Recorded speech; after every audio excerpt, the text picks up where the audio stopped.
And if you're a landscape photographer, the third section is definitely for you, where I'm going to talk to you about this very small case study that I did with this particular lens and why I feel that this lens is a very good choice for landscape photographers as well. Let's check that out.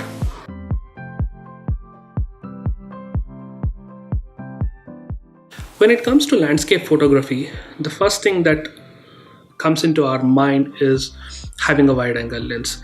The wider the better, because you can shoot the entire vista or the expanse in one single image, and you can show the vastness of that place, be it the mountains, be it the forest, be it ocean or anything. But if you look at the practical point of view from a photographer perspective, you go there, you take a wide angle lens, you shoot, you got one image, probably two image, that's it, and you're done. There is nothing much of creative things that you can do, especially when it comes to using wide angle lenses in landscape photography. You can go down, you can shoot at eye level, that's it, nothing more can be done.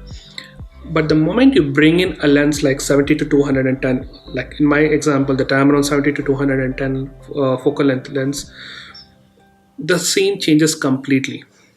There are three ways in which I could adapt this lens to my shooting and come up with new and unique images. Let me talk about it. The first thing is how I can get selective composition and selective isolation of subject. The moment you're using a wide angle lenses, you're shooting very wide and you're getting the entire expanse in your frame. But when you try to use a focal length like 70 to 210, you can zoom into like say 100 mm or say probably even 210 mm and get a very abstractive or a confined type of composition, which is very difficult to get in wide angle lenses.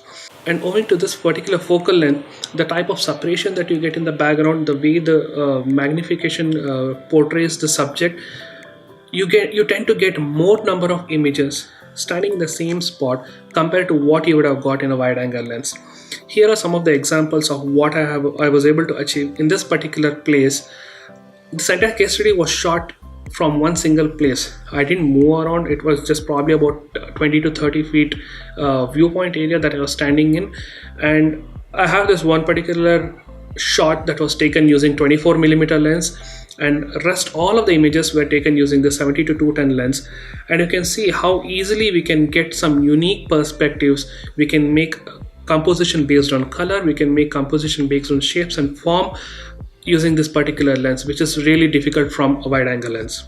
So you can get this creative composition when it comes to using this particular focal length. The second thing is how you can get a context into your images.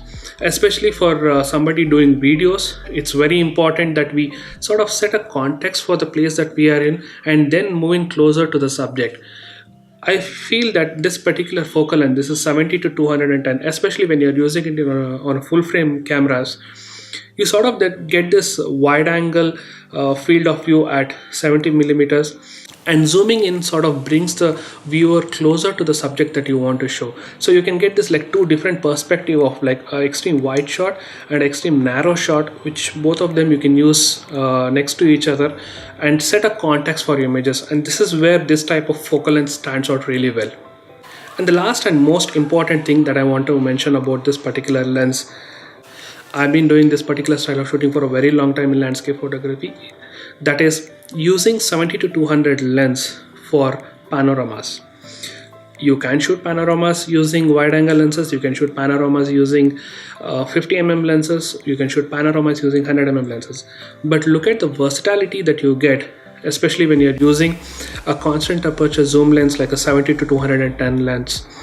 In past, I have shot quite a lot of panoramas using the 70-200 lenses, and here in this particular situation when I was doing this shoot also, I tried out a panorama using this particular lens. When you're zooming in so much using this particular lens, like say 100mm, 150mm or 200mm, you tend to get to see those details, the intricate details in your scene, and stitching these intricate details, especially for panoramas, make you get some really gorgeous looking images.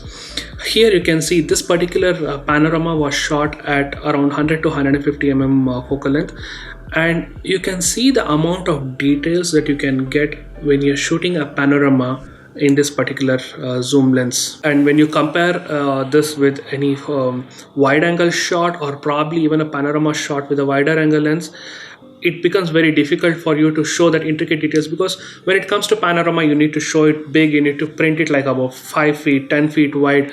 You tend to lose those intricate details when you're shooting panoramas with wide angle lenses.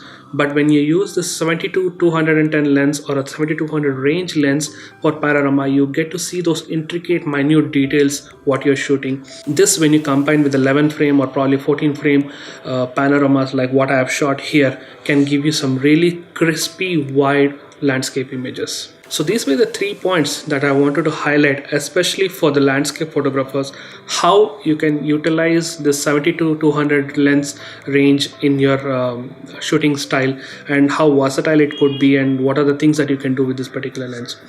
Hope you like this particular video, and I'm really thankful for Tamron India to loan me this particular lens to test it out and do a review about it. I'm really impressed about this particular lens. I'll probably link a few of those images, full resolution images, in the description below, so that you can check it out at 1:1 size and what you can get out of this particular lens.